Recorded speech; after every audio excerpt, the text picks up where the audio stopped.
प्रिय भक्तजनों, आज मैं आपको धर्मराज जी की कहानी सुनाऊंगी। एक बार एक बुढ़िया माई थी। वह व्रत बहुत रखती थी। एक दिन भगवान के घर से यमदूत लेने आए। बुढ़िया यमदूत के साथ जाने लगी। आगे गहरी नदी बह रही थी। बुढ़िया माई डूबने लगी। यमराज जी ने पूछा, माई गाय दान की हुई है क्या?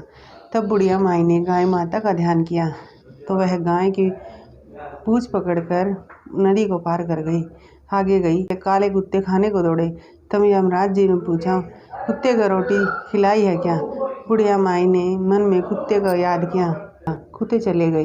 काले कोए बुढ़िया को चोंच मारने लगे। तब यमराज जी ने कहा, ब्राह्मण की बेटी को सर में लगाने के लिए तेल दिया है या नहीं? बुढ़िया माई ने ब्राह्मण की बेटी को याद किया तो कोयों ने चोंच मारना छोड़ दिया। आगे गई तो पैरों में कांटे चुभने लगे। तब यमराज जी ने कहा, चप्पल दान की है क्या? बुढ़िया माई ने याद किया तो चप्पल पैरों में आ गई। आगे चली तो त्रिभुज जी ने यमराज जी से कहा, ये किसको ले आए? तब यमराज जी ने कहा, बुढ़िया माई ने बहुत दान पुण्य किए हुए हैं, पर यमराज जी का कुछ नहीं किया, इसलिए आगे के द्वार बंद हैं। तब बुढ़िया माई बोली, मुझे 7 दिनों के लिए धरती पर जाने की आज्ञा दे।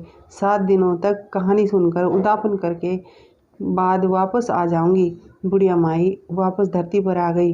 पूरे गांव में खबर फैल गई कि बुढ़िया माई भूतनी का रूप धारण करके आ गई है।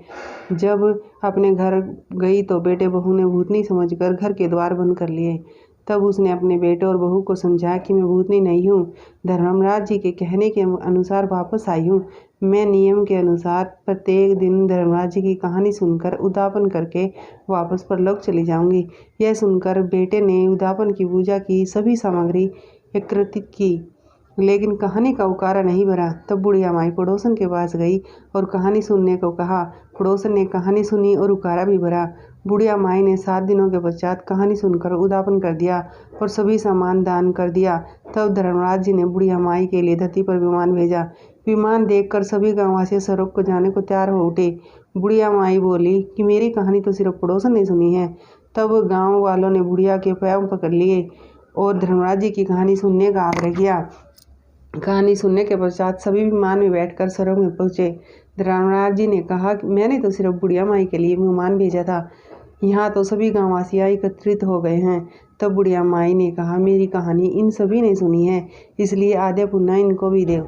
तब धर्मराज जी ने सभी गांववासियों को स्वर्ग में वास दे दिया। सो धर्मराज जी महाराज जैसे बुढ़िया माई को दिया, वैसे सभी को स्वर्ग में कहानी सुनने और उकारा भरने वालों को स्वर्ग में वास हो। बोलो धर्मराज जी की जय हो, यमराज जी की जय हो।